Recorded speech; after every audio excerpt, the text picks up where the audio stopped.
can go back and start your pizzeria all over. Do it exactly how you wanted to do it in the beginning. Knowing everything that you know today, what would you do? That's exactly what Marco did with Mutz Pizzeria, and he's given us a tour of his new pizzeria in Middleton, Massachusetts, where they only serve pizza. Everything is fresh, everything is made to order, and he explains how he got customers in using TikTok and social media, as well as having really amazing pizza. We talk all about that on this episode of The Pizza Insider from Mutz Pizzeria. Having me here. Oh man, thanks for being back. I appreciate it. I remember your old place, so you've been gone for a little bit. You're back now. Yeah. Tell me about your new spot. So yeah, this is Mutz Pizzeria. So like Mutz as in mozzarella. A lot of people think it's Mutz like a dog, but no, it's mozzarella like they say in New York and New Jersey.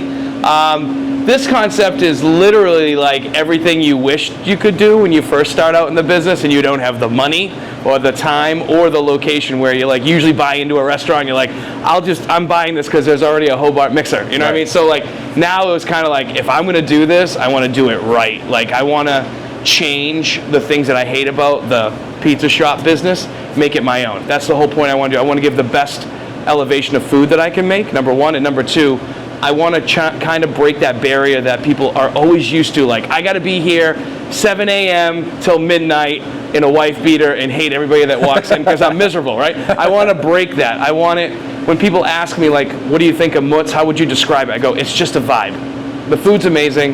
You're going to come in and you're going to feel like, you know what? This is such a cool joint. I want to be here. This is who I brag to people. Like, Mutz is my pizzeria. That's what I want. That's awesome. And you haven't been open that long, right? You've been No, we've been a month. Yeah. A month. 1 month.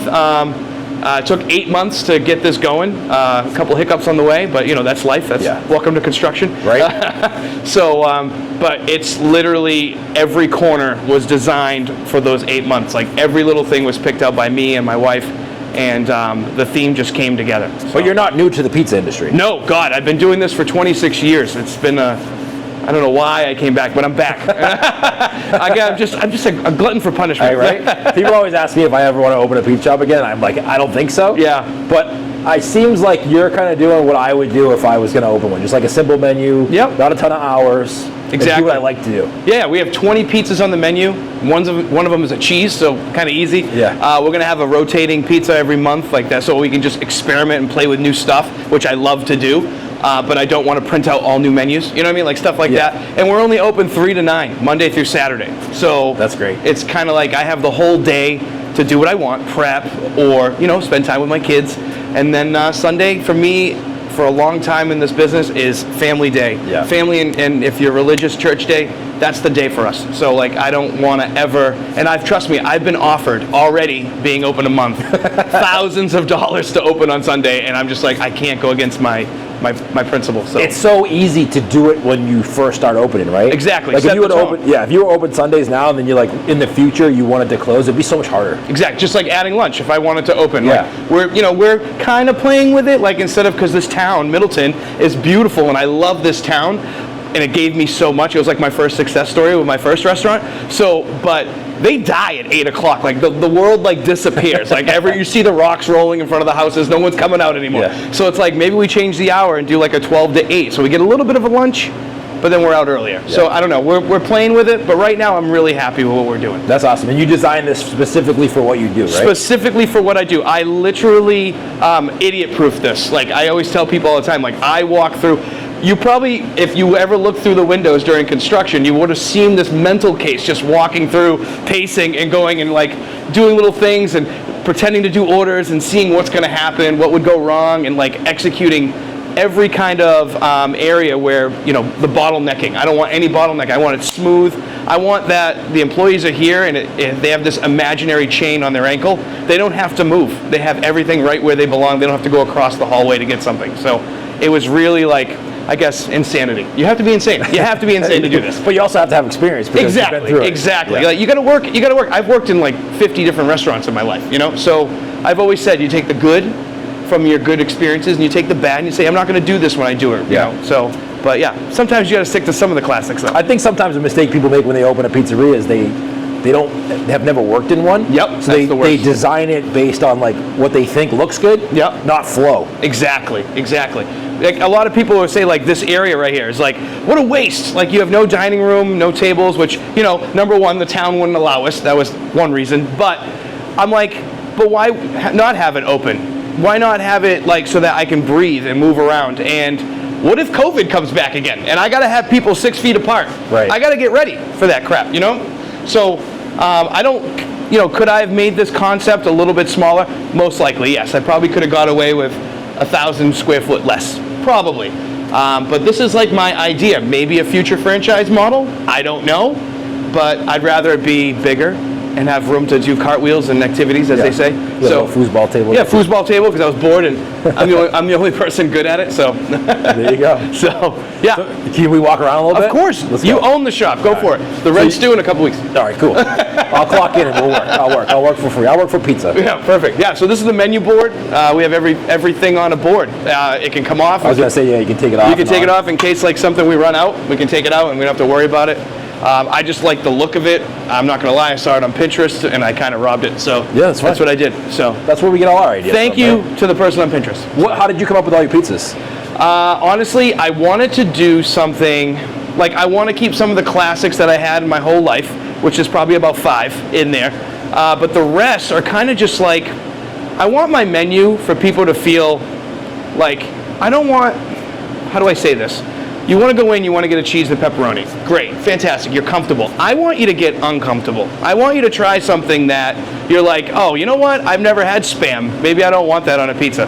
So we have I don't like Spam. I've never had chorizo. I've never had a pickle pizza. I've never had the Aussie, exactly like a bloomin' onion. Okay. Right? So I was like, so when you come in, you have your initial pie. You're like, I'm going to try this joint out. I'm going to get a cheese pizza and a roni. If they can't hit that, I'm not trusting. Right. Then they come in, they're like, I can't wait to come back and try that. So that was the whole thing with the menu. And we also threw in an extra thing, this glass case, we have a thing called the sucker slice, right? So for $1, we put out the pizzas that people are like, iffy. Yeah. So I'm like, you're allowed to buy 1 slice for $1. And if you like it, maybe it'll be your new favorite. There you go. Right? So it's called, so you don't feel like you're suckered in to buying a whole pizza. That's a great idea. Yeah. So I was like, why not get it, like try it out, have some fun with it. Yeah. That's like exactly what you want to do, because you want people to try it, but you don't want them to have to, like, people are hesitant to pay. Of course, especially now pizza. at these times, everything's so expensive, and I totally get it. But, you know, I still think pizza is the greatest value of food for any family. Everybody can have it. Everybody loves it. You know, obviously, I want half this, half that. That's the fun story. Do you do halves and half? Oh, we do half and half everything. We can do a half white, half red pizza, whatever you want. We're not picky. We only make pizza, so I have no excuse to be lazy. Right. Right? It's not like, you know. No salads the size of it? No salads, no fried food, no sandwiches. Living the dream. Living the American dream, as they say. This is the pizza dream. People are going to watch this and be in, especially people who own a pizza shop currently, which is probably a lot. They're going to be like, that is exactly what I want to do. Everybody dreams the same thing. I know I was in the pizza, but I hated subs. I hated salads. I was like, you had to do it though, right? Like you had to have like the 7-panel menu when you first opened your restaurant, right? Yeah. That was me. I had it. Yeah. You had salads, pasta, dinners. I'm like, and then you keep going forward and you start working. Like I worked for a big corporate chain, a couple of them, and I learned a lot. And I'm like, they're just starting to focus. And if you look at Five Guys, if you look at Flip the Bird, Cane's, they're focusing on one thing. And then everybody looks at me like I'm crazy. Just pizza? I'm like, why not? Like, let me focus on this one amazing thing. Yeah. Like, why not? Especially when you're starting out, you can always add something. Of course, exactly. I tell my wife that all the time. What if it works and you don't need to? Right? Yeah. Again, the future franchise. Yeah. There you go. How many employees do you need? 3? Yeah. Do you deliver here? We do. We have with Toast. We do a third party. Okay, so like DoorDash. Yeah, DoorDash. I don't deal with that anymore because we all know what type of employees you get when you get drivers in here. Yeah, it's a little difficult to do. A little bit different. It's like 2 businesses. It's exactly, and it's just like your mind is like broken in half with times and making sure it's right and all that stuff. So, you know, and the pizza's never as good. You know it. Yeah, no. Everybody knows. It's not as good as if you just pick it up. So, you know, that's what we're doing. I didn't know you wrote a book. I guess, yeah. That's so cool. How long ago did you do this? I am a New York non-seller. There you go. We did that about a year ago. So this is someone that found you because of TikTok and Instagram? Correct, yeah. They found us on Instagram and they loved it. And they're like, oh, we'd love to do a book with you. It's doing well. It's all my recipes that I did on TikTok. My viral, I have, I think, 13 videos, over 6-7 million each. Yeah, you did a lot of, so when you kind of sold your last shop, I think we did a podcast about that. You sold your last shop. Yeah. You kind of went to cooking when I moved to Florida, I was like, I didn't have a restaurant, so just I was like, I cooked at home and I did all the recipes that I love. And let's just say, if you're a pothead, you're gonna love it. It's the best recipes. That's so cool. There's nothing healthy in there. No. I'll tell you right now, there's nothing healthy in there. Nothing. But sometimes you just want a nice. Dude, you need whatever, it. Come on. Doesn't really matter. Another thing that we tried to focus here is the other side of the oven. You know, we're so busy with a basic shop, you always think about, oh, I got to put these combinations together and try to give as much variety. I focused on that. Yes, we nailed it to the best that we could do. But the other side of the oven is, what do we do when the pizza comes out? And we talked about, you know, letting the pizza rest before we put it in the pizza box. But now it's like every pizza that comes out of my oven gets something added to it, right? Even if it's just a sprinkle of kosher salt over it. Even a pepperoni pizza, a little bit of kosher salt, you get that little tingle right here in that jawline. Amazing. We have the hot honey, the homemade ranch. This is our blooming sauce. So bloomin' onion at Outback. This goes on our Aussie pizza. It tastes just like a bloomin' onion. Phenomenal. And this is our honey, this is our Dijon mustard sauce that goes on the chorizo pizza. And of course, we already talked about hot honey. So, and then the balsamic nectar on our bruschetta pizza. And the fresh basil, the crispy onions, all that stuff. Just something crazy that goes on top. So just to bring it up another level. That's what we do. Puzzle pieces for autism awareness. Oh, okay. Puzzle pieces, that's what that's for? Yeah, okay. Autism awareness. Prep with Posty is what we do in the morning. Kitchen Karen is a woman that complains online about everything and thinks she knows everything about sanitation, but knows nothing. Didn't you dress up as Kitchen Karen? I have a character, Kitchen Karen, yeah. She's retired in Florida. Oh, okay. I'm good with putting on a bathrobe and fluffy socks anymore. Cooking and Cussin' is the cookbook. Chieftains is the name of the team here in Masco. They're the Chieftains. Midnight Munchies was my first restaurant. We had Friday and Saturday, 12 to 2 a.m. Midnight Munchies. You'd come in, a special menu for potheads. My grandfather, Gatorado is a story from my dad. My first shop, my dad was my first delivery driver. You know, so he's like, he went to this apartment building. There was 3 apartments. I'll never forget it. 16 Crown and Shield. This was 24 years ago, okay? I still remember this, okay? Crown and Shield, 3 apartment building. Back in the day, receipt, you know, the carbon copy, handwriting. He was my driver, plastic bag. He's going, he went up and down every floor, knocking on the door, looking for somebody. He calls, he's like, and my dad's Portuguese, he has a very thick accent. He's like, Mark, I can't find nobody here. There's no Mr. Gatorado anywhere. I went to number 1, number 2, number 3. And I'm like, what? And I go to my copy at the restaurant. I'm like, Dad, that's Gatorade. That's a drink. It's not a person. And he just stood there and he's just like, all right. So it's the greatest story of my life. Oh, that's great. But I think one of the things that maybe we talked about on the first podcast we did was like, you go live all the time. Yeah, we do 2 lives. Usually we try to do Prep with Posty is a thing that we do on TikTok. We go live with Prep and we bump out like Post Malone music loud. People on TikTok loved it. They say they love starting their morning off watching an idiot work like an idiot with Post Malone bumping. A lot of people that follow me are in that age bracket, like 40 to 65. Yeah. And they have never heard of Post Malone, and now they have been to their concert because of me. Oh, wow. So Posty, hi, how are you? All right, anyway, I don't want any royalties. I just want to say hi. That's free it. concert. Yeah, maybe. Or just say hello. Come by, have a slice. Yeah. We have 2 pizzas named after you. But anyway, so, and then we do a live we try to do every night, Monday through Saturday. We live at 5, we call it. And it's right on the line. So you get to watch every pizza being made. If it's a little bit slower and I can walk away from the camera, we'll show you the other side of the oven, as we call it.